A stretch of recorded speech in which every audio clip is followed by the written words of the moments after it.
I've been doing a lot of thinking about this year's E3. While I've been at work, I've pondered and I've pondered about E3. I listened, I can't really watch stuff at work, but I listened to the conferences and listened to everything that was said. And I gotta say, I think this E3 just shows how safe all three companies are getting. Except for maybe Nintendo, not so much. Let me just go out ahead and just say it, guys. This year's E3 is probably the worst for Sony and Microsoft that I've seen in a while. It's just, you know, if we were to take this, if we took Sony, Microsoft, Nintendo, we set them in a classroom and gave them an exam. The exam has 3 categories: short answer, an essay, as well as multiple choice. It's like each one did poorly on a different part of the exam. It's like with Microsoft, they got all the short answers right, but they didn't do well on the, you know, the essay question, and for the short answers, they might have done just okay. It's, you know, in multiple choice as well. Sony, it's like they did really well on the essay question, but they only did okay on the short answer and bad at the multiple choice.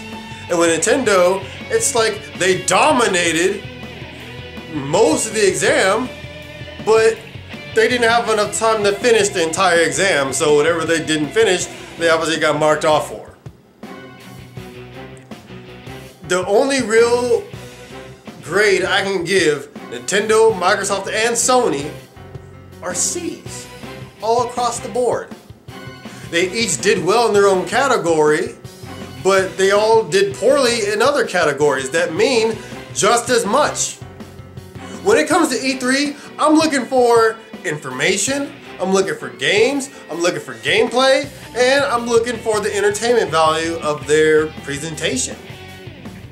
Obviously, Microsoft had the games, but at the same time, we saw a lot of CGI trailers. When it comes to Sony, we saw CGI trailers and they did show a few good games, but they also covered other information. But at the same time, like halfway through their conference, they got incredibly boring. And then you got Nintendo. Nintendo showed a lot of great games, but at the same time, their conference was really short, but they were really entertaining. And of all the other companies, when it comes to exclusives, they actually had a lot of gameplay to show at their little digital conference. But it's just, I expected more from all three companies. I expect more. I don't know who's in charge of, you know, what goes on the screen, because Sony, when they were talking about powers, they talked about powers for like 15, 20 fucking minutes. I don't think there was a single fucking person in the audience that cared about powers. I know this stuff was rehearsed, but it just, this year's E3 just all around the board was a disappointment for me. Each one had a few games that I am interested in, but to me, a few games is not enough to warrant a purchase of a console. And as far as I'm concerned right now, the only console that I would actually invest money in right now is a Wii U, because the Wii U has a ton of exclusives right now that I'm interested in playing. But Sony, not at all right now. Microsoft, not at all right now. Maybe a little bit later. But when it comes to the Xbox One and the PS4, I believe that right now we're just going to get a lot of the mainstream bullshit, because that is what's going to sell those two consoles right now. Mainstream bullshit.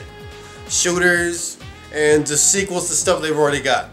I think the further along we get, maybe around the 3-year marker, we're going to see a lot more developers come off of the Xbox 360 and the PS3. Not so much Xbox 360, but PS3 right now still has a lot of exclusives coming out for it. Still has a ton. And a lot of those like RPG developers, we're going to see them translate over to the PS4 sometime soon. We will see just a ton of developer support for their newer consoles as soon as their numbers get a little bit higher. Right now, for a lot of developers, it's still just a better option to develop for the last gen consoles, Xbox 360 and PS3. Because there's already like, what, over 60 million of each at least out there in the market? If you were a developer, what would you develop for? A platform that already has over 60 million out there on the market? Or one that's just barely breaking 5 million? Yeah. Now I know some people might say that they can develop for both platforms at the same time, but in today's, gaming market, a lot of people can't afford to develop for more than one platform. 2 platforms of the same generation, yeah, they can do that. But as far as 3 or 4, that's for a lot of developers, that's just out of the question. But anyway, guys, that's my final thoughts on this year's E3. Just a C all across the board.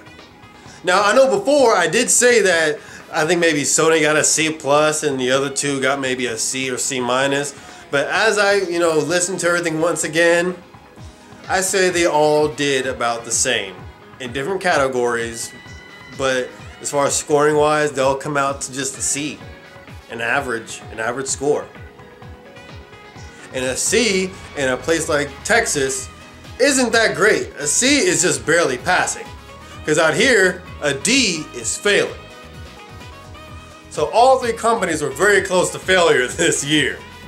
Hopefully next year, after all the mainstream stuff is out of the way, we can finally get to some of the really good juicy stuff that we've seen coming out on the last gen consoles. Especially some RPGs. But anyway guys, thank you for watching the video. Stay tuned for more.